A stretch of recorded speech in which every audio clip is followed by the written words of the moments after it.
Me again. Okay, so now that you have your outline set up, I am going to talk about how to expand that into your body paragraphs, okay? So you want to worry about the intro and conclusion after we work on the body, all right?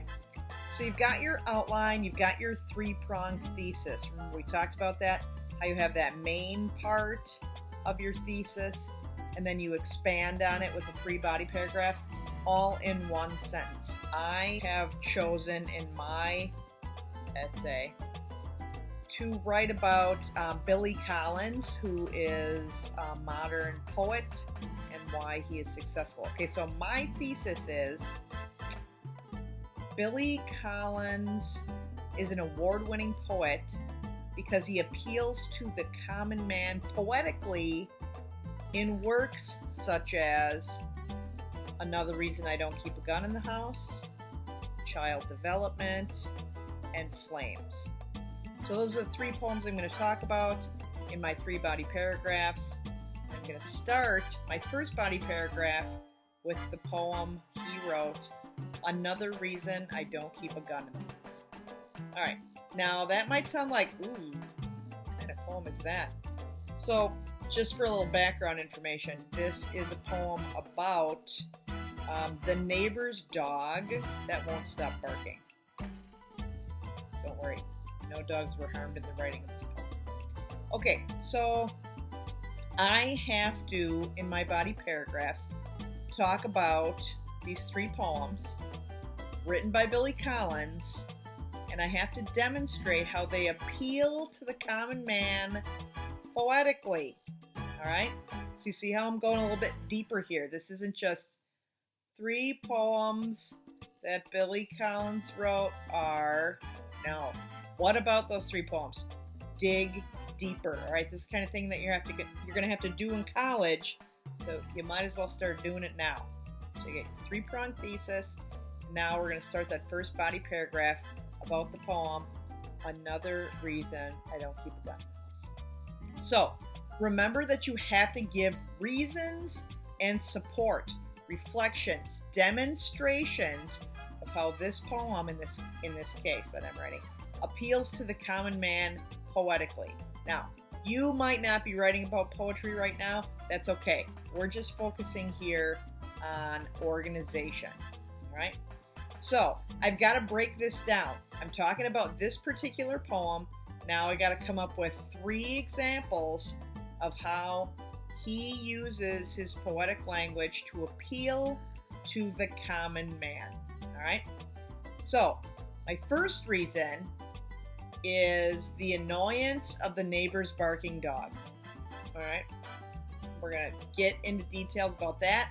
I'm going to look for lines from the poem that not only talk about this annoyance, but are also worded poetically in a way that people are like, been there, man. Like, I'm trying to get a nap on a Saturday afternoon, and this dog is barking. Like, I can relate to what you're saying. So now you're going to go into the poem and find evidence that you can talk about, and then you're going to reflect on how that relates to the common man in a poetic way, all right? Hence, making Billy an award-winning poet. All right, another thing that I'm going to talk about for reason number 2, examples of the dog's incessant barking.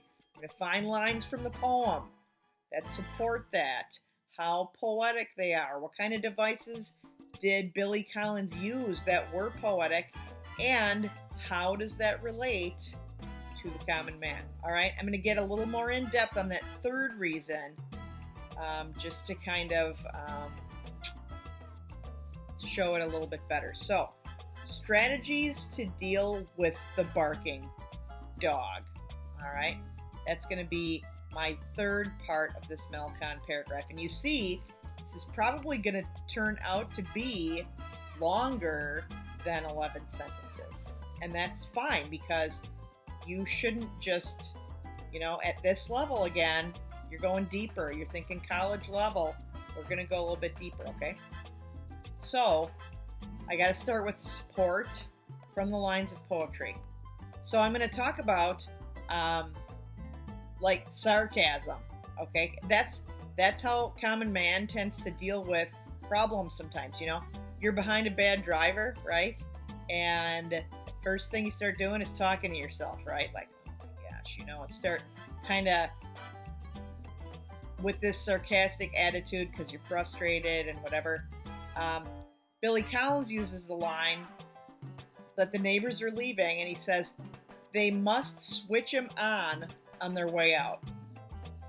All right, like, oh, he's never barking when they're home, but they switch him on, right? Like he's a machine made to bark while the neighbors are gone. Oh, my wonderful dog, right? Except I got to deal with him when you're out, and he's annoying. The title as another example of sarcasm. Another reason I don't keep a gun in the house, right? Here's the sarcasm. Here's us talking to ourselves about this dog who won't stop barking, and I'm just going crazy trying to deal with it. So I'm saying, it's a good thing I don't keep a gun in the house, right?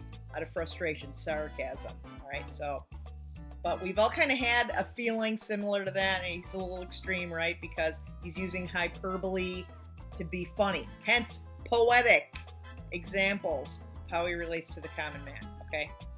And then he also talks about practical strategies for dealing with this irritation. So one of the lines, he talks about how he closes all the windows. And that's a practical thing that we do. Again, if I'm behind a bad driver, I might pass him, right? Because he's going 10 under the speed limit. He's driving me nuts. This actually happened to me today. So I want to talk about, again, as I'm wrapping that up in my concluding sentence, I am going to talk about how Collins uses this mundane, common man experience, and he talks about it with this metaphor in a way that ordinary folks can relate to. Now, I have to also, since I'm writing an essay here, I have to utilize my concluding sentence not just to wrap up this first poem in this case, or whatever, your first Melcon paragraph was about, but you also have to use it to transition you into your next topic. For example, if in this poem I am talking about another reason I don't keep a gun in the house, I said that my second poem was going to be child development.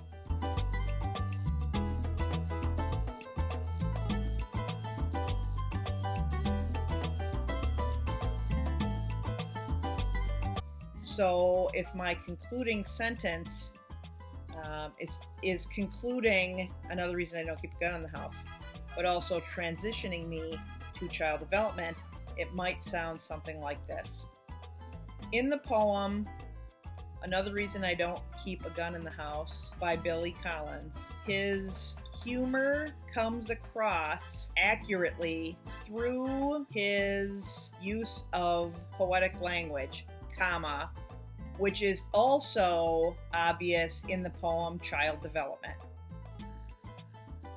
All right, so I wrapped that up, and then I said, oh, and by the way, I'm going to be talking about this. All right, so that's the job of the concluding sentence in body paragraphs A and B. Obviously, you don't need to do that for body paragraph C because you're not transitioning into another topic. So there you'll just have the kind of concluding sentence that wraps up the paragraph that you were just talking about. All right? I hope that makes sense. I know it was a lot, but you have the link here, so you can go back if there's any parts in here that you were like, wait a minute. Also, don't forget when you're writing your Melcons that you should use transitions for examples 1, 2, and 3, and for your concluding sentence. So to begin with, it's very important for you to use examples and elaborate on them in a way that ties you back to the main part of your thesis statement. All right? Toodaloo!